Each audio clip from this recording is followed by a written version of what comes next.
Hi, I'm Kara and welcome to camp, where college applications are made perfect. I'm a college freshman, so I just finished the application process, and now I'm here to explain it to you. If you have been struggling to decide which colleges to even apply to, I hear you. It can be an incredibly daunting process. However, in this video, I hope to make that process a little easier in a couple of ways. First, by explaining the different types of colleges and which might be the best fit for you. Second, by pointing out a few criteria you might want to keep in mind as you begin narrowing your search. And third, by directing you to different websites that can help explain and compare and contrast different colleges. All the important topics are going to be time-stamped down in the description below. So if you want to skip to a specific subject, you can do that there. I'm also going to be linking all the websites I mentioned in this video, as well as other websites that might have useful information. One of the most important parts of your college search is going to be research.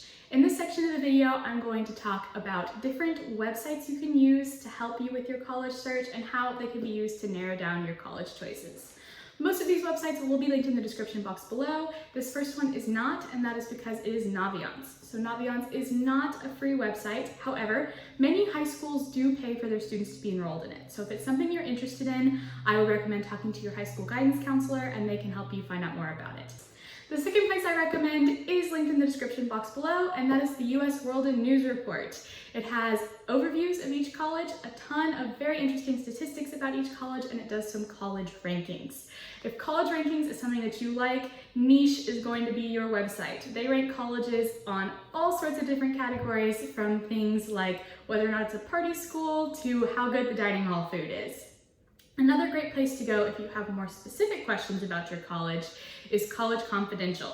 On College Confidential, you can go to a certain college's board and post any question you have, and students, alumni, parents of students will answer your question with so much detail, and it's a great way to really get your burning questions answered. Finally, the best place to go to learn more about your college is your college's website.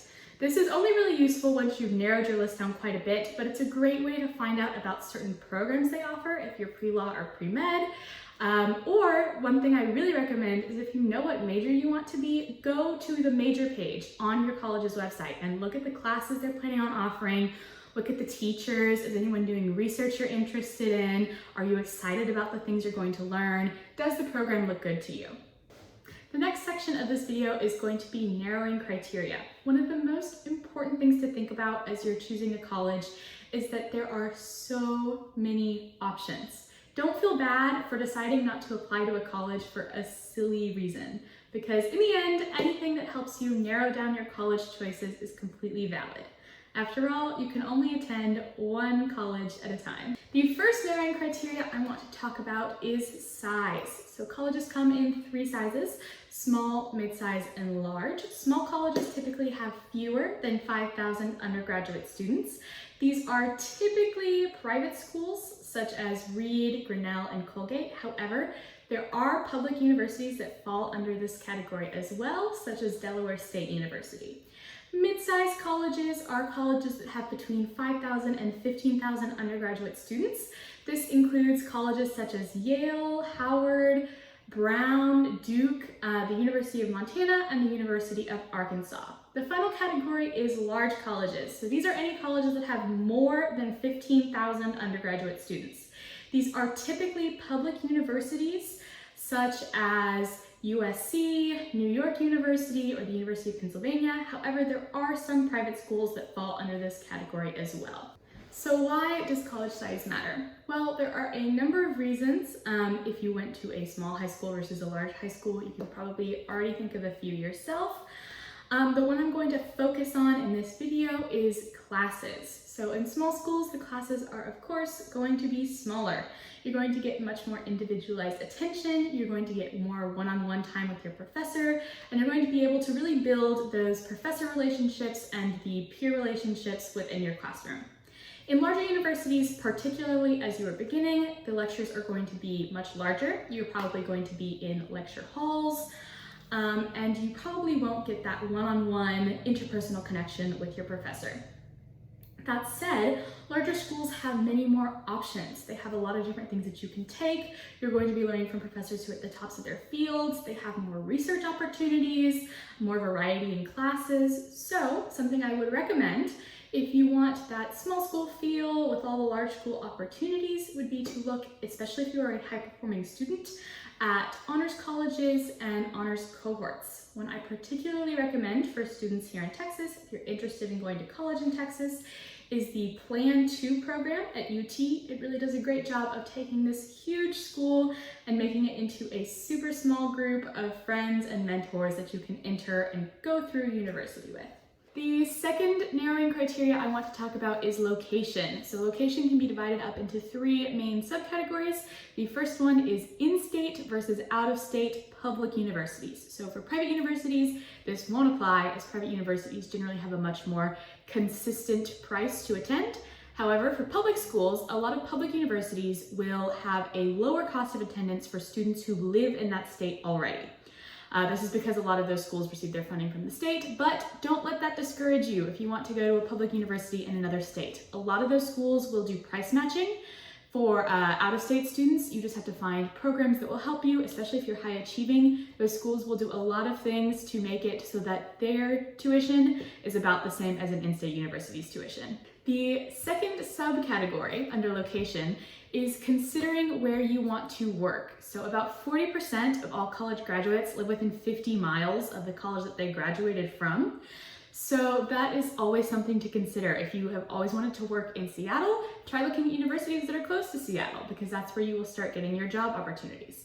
The last subcategory under location may seem like one of those silly reasons, but trust me, if this is something you care at all about, then this should be very important to your college decision. That is weather. If you know that you hate the heat, then a university in Texas is probably not going to be the place for you. If you don't want to walk to class in the snow at least a couple days of the year, then someplace in Chicago or Michigan is probably not going to be the school for you. The third criteria is really just some clarification about different types of universities. So pretty much all places of higher education can be split into two categories, and I touched on this earlier. Those two categories are public versus private schools. So private schools generally come with a little bit of a higher price tag because public schools are founded, at least in part, by state governments, but private schools are paid for pretty much entirely by students' tuitions.